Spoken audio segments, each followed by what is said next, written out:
Meu filho, não recuses ao pobre a sua subsistência, e não faças enfraquecer os olhos do miserável.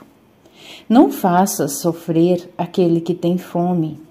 Não irrites o homem na sua indigência. Não agites mais um coração exasperado. Não recuses teu dom ao necessitado.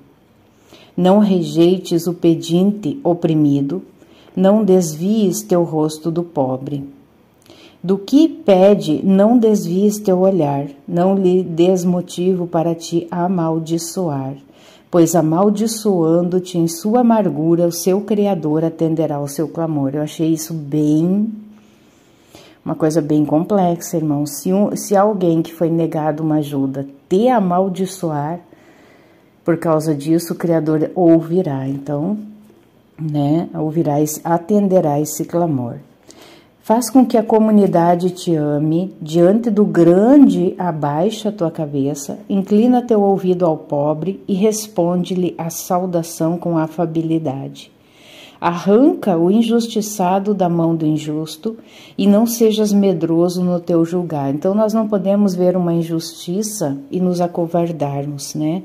Nós temos que estar ali ajudando aqueles que são menos favorecidos diante da sociedade.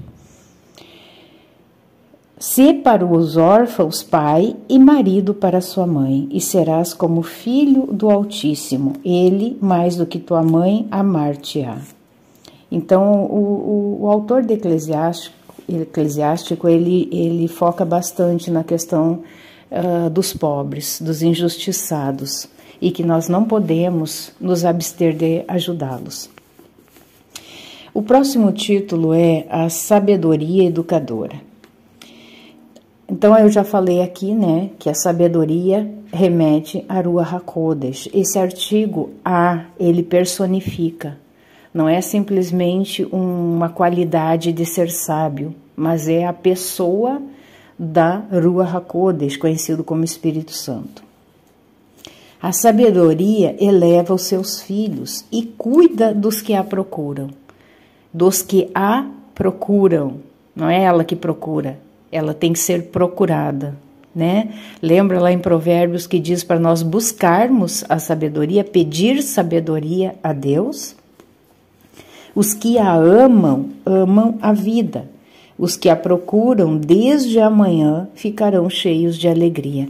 Pode ver que as Sagradas Escrituras, elas focam muito na manhã. Isso nos dá mais um insight que o dia começa pela manhã. Não é essa questão do entardecer, não, tá, irmãos? Então, o dia começa pela manhã. A oração de Davi era ao raiar do dia. Aqui está dizendo, né, que também com relação à manhã, né? Os que a procuram desde amanhã ficarão cheios de alegria. Aquele que se apega a ela quem? A Ruach HaKodesh, a sabedoria, herdará a glória. Por onde for, o Senhor o abençoa. Aqueles que a servem prestam um culto ao Santo, e o Senhor ama os que a amam. Aquele que a ouve, pode ver que sempre está o artigo feminino aí, aquele que a ouve julgará as nações. Nós temos essa promessa, né, que julgaremos as nações. O que a ela se aplica habitará em segurança. Promessas, né? Tudo isso aqui é promessas. Se alguém nela confia, a possuirá em herança, e no seu gozo estará a sua descendência.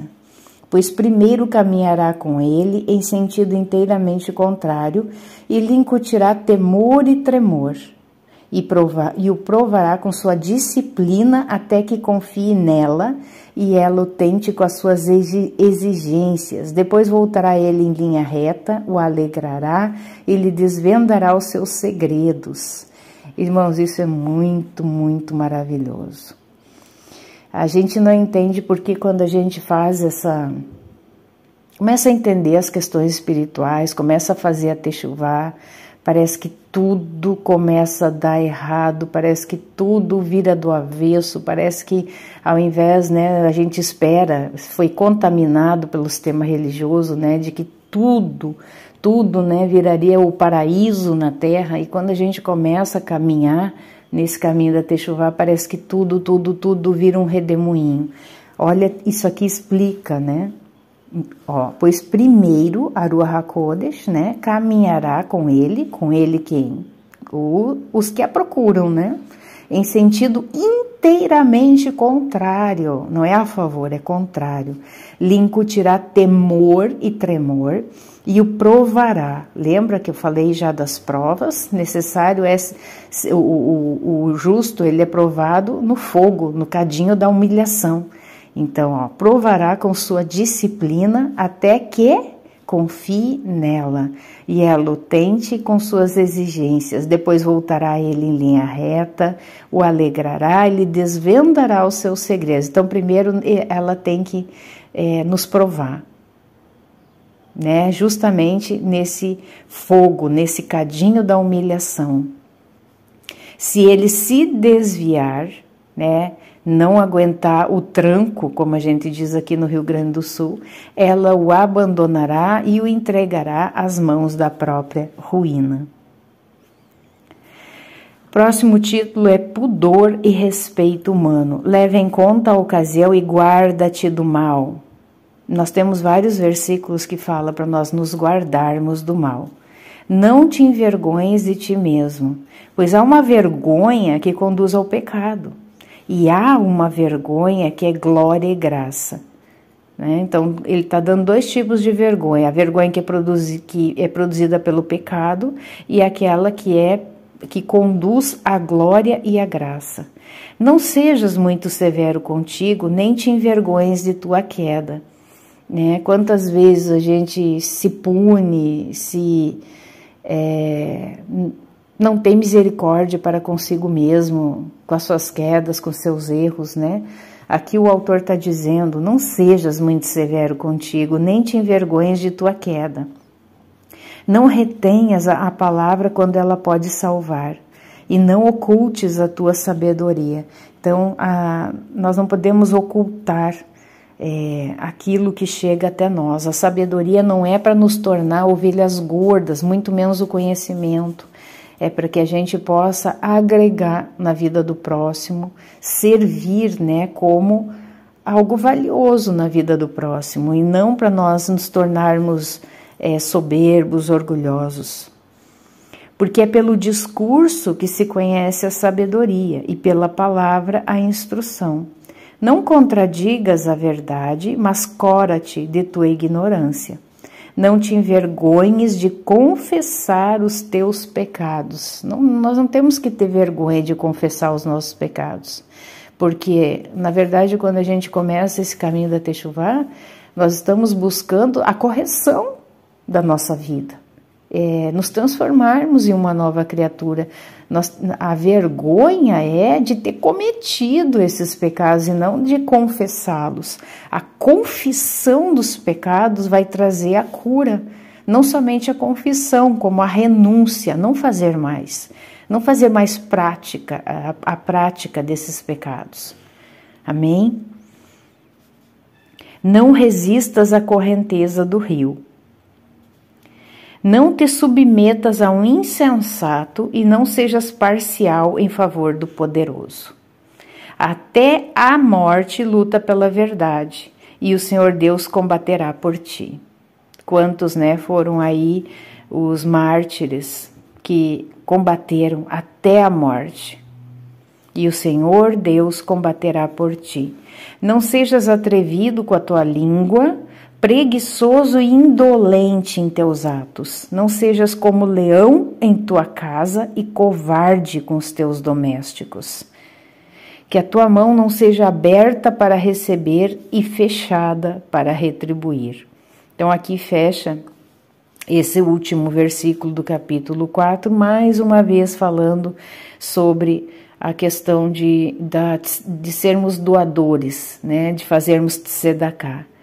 Então, muitas vezes a gente quer ser como aquela sanguessuga, dadá, né? Só receber e somos fechados para retribuir. Não é dessa forma. Amém? Então, vamos fazer uma oração nessa manhã. Pai, nós exaltamos o Teu nome, um nome que está acima de todo nome. Tu estás sentado no trono da Tua glória. Em Ti não há sombra de variação, não há acepção de pessoas. E nós agradecemos por fazermos parte do Teu reino, fazermos parte como filhos legítimos e não bastardos. E como filhos legítimos, Tu nos cuida como um pai amoroso, cuidadoso, mas também um pai que corrige, um pai que educa, a mãe que educa, a mãe educadora, a Ruach HaKodesh também. E obrigada, Mashiach, Yahushua Jesus Cristo, pelo sacrifício, pela dívida que Tu pagaste, uma dívida impagável que nós tínhamos. Jamais poderíamos pagar essa dívida. Muito obrigada. Nós não temos palavra, nós não temos recursos para pagar isso que foi feito, para agradecer por essa tão grande graça feita, né, pelo derramamento do Teu sangue precioso, Mashiach. Muito obrigada. Conforme esse capítulo 4 de Eclesiástico, eu peço, nos dê um coração generoso. Tira de nós toda avareza, Pai. Toda avareza ou muitas vezes é a falta de fé. A falta de fé. De não confiarmos que Tu é o nosso provedor, o nosso sustentador.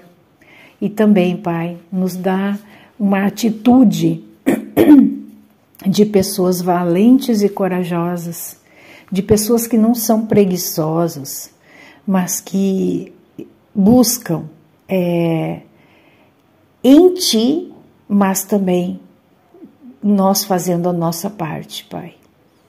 O apóstolo Paulo, Pai, Shaul Hachalia, ele é um exemplo disso. Ele dizia que ele não queria ser peso para ninguém. E por isso mesmo ele fazia, né? Ele trabalhava, ele fazia suas tendas. E ele recebia ajuda, mas ele dizia que ele preferia ganhar o dinheiro com o suor das suas mãos. Então nos ajuda, Pai, né?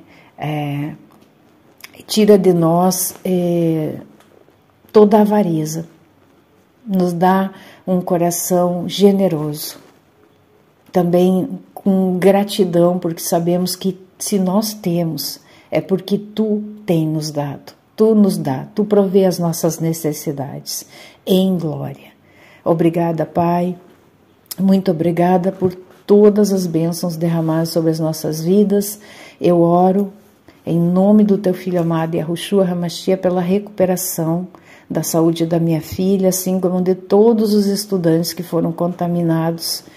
Pai, sabemos que nesses últimos tempos, essa nova ordem mundial quer aniquilar, quer matar as pessoas. Mas, Pai, Tu ainda reinas, sempre reinará, e Tu estás no controle de todas as coisas. Eu já Te agradeço porque eu sei que Tu és aquele que cura, aquele que sara de todas as nossas doenças físicas, da alma e do espírito. Obrigada, Pai, em nome de Yahushua HaMashiach. Amém e amém.